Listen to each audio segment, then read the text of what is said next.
बच्चों आज मैं आपको समझाने वाला हूँ एरिया वेक्टर के बारे में। ये आपको क्लास 12 की फिजिक्स का जो चैप्टर फर्स्ट है उसमें जो फ्लक्स निकालते हैं तो उसमें यूज होता है एरिया वेक्टर।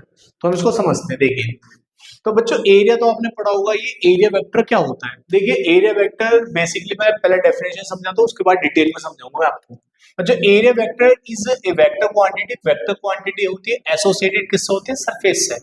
और इसका जो मैग्नीट्यूड होता है वो सरफेस के एरिया के इक्वली होता है।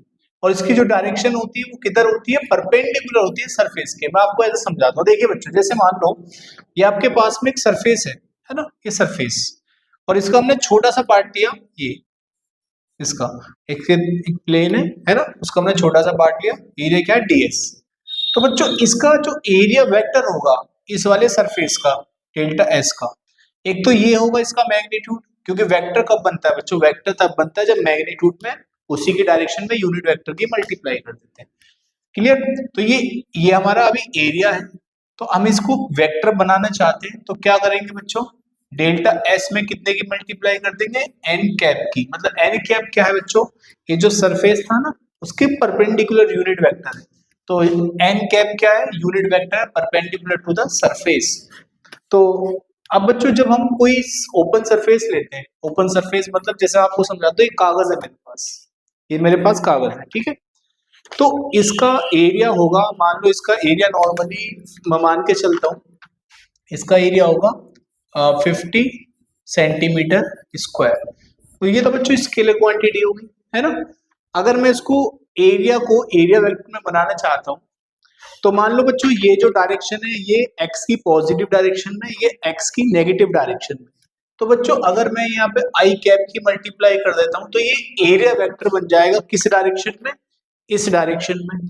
अगर बच्चों मैं आई नेगेटिव की माइनस कर देता हूँ, मल्टीप्लाई यहाँ पर आई नेगेटिव की, तो ये एरिया वेक्टर बनेगा लेकिन इसकी डायरेक्शन अपोजिट होगी, पीछे के साथ डायरेक्शन में। तो ओपन सरफेस जो होता है उसके जो एरिया वेक्टर होगा, है ना, for an open surface either of the two perpendicular direction. तो परपेंडिकुलर डायरेक्शन हो सकती है, मे बी चूजन, दो डायरेक्शन ले सकते हो आप कोई भी। अब बात करेंगे बच्चों अगर क्लोज सरफेस हो, क्लोज सरफेस एक बंद सरफेस हो, तो उसमें क्या होता है, बंद सरफेस में the area vector is always taken to the outward normal direction. तो हम क्या करते हैं बच्चों, कोई भी क्लोज सरफेस हो तो जो उसका एरिया वेक्टर लेते हैं वो एरिया वेक्टर लिया जाता है हमेशा बाहर की तरफ, अंदर की तरफ नहीं ले सकते। जैसे तो ये जो सरफेस आपको दिखाई दे रहा है ना, ये क्लोज है पूरा, है ना। तो इस सरफेस का जो एरिया वेक्टर होगा इसके बाहर की तरफ होगा। कहां पर होगा बच्चों, बाहर की तरफ।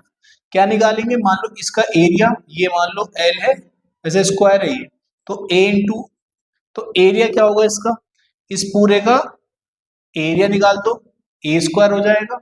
तो ये डायरेक्ट इसकी परपेंडिकुलर यूनिट वेक्टर लेंगे एन कैप, तो ये बन गया इस सरफेस का क्या बन गया बच्चों, एरिया वेक्टर बन गया। लेकिन आपको बाहर की तरफ या अंदर की तरफ नहीं लेते, क्लोज सरफेस में ये रूल है बाहर की तरफ लेते हैं, है ना। समझ में आ रही है बात यहाँ तक। तो कुल मिला के ये है, अगर आपको एरिया वेक्टर निकालना है तो कोई भी सरफेस का एक तो एरिया निकाल लो, उसके बाद में उसके परपेंडिकुलर जो आएगा सरफेस के परपेंडिकुलर यूनिट वेक्टर की मल्टीप्लाई कर दो, तो क्या बन जाता है बच्चों, एरिया वेक्टर बन जाता है।